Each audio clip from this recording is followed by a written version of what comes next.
As I've moved through my jobs, I've had my own experiences of people that I either didn't get along with or people that didn't get along with me, or watching two other people who weren't able to see eye to eye and how that impacted everybody around them. What Grid does is it acknowledges that that's something that happens at work, because it's a collection of people that are sitting in a room together all day, and inevitably they're probably not always going to get along. And what I've grown to really respect about the Grid is that it's a professional, appropriate way to bring all that kind of stuff to light and get it out of the way.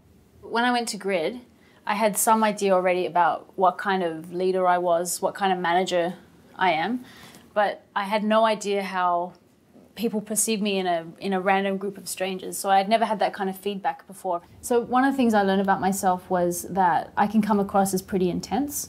And so when I walk into a room, especially of complete strangers, I just need to gauge the emotional intensity of the room a little bit. And I need to match that.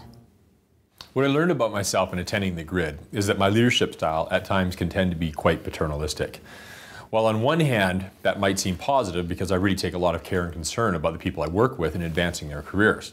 On the other hand, I can tend to create a lot of guilt in a team and make myself the focal point and want to have people create and get results that I want, and maybe those aren't the best results for the team or the company.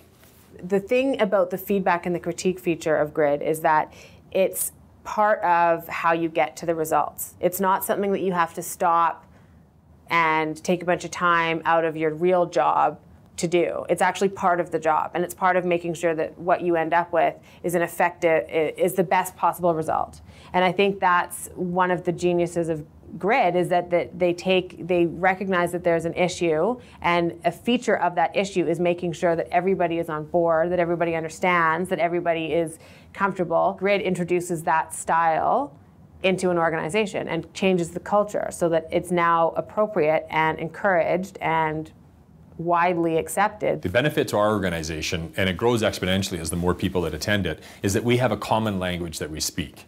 And that common language allows us to have the tough conversations, which aren't soft conversations, and they're very quick conversations, and we focus then on results rather than issues.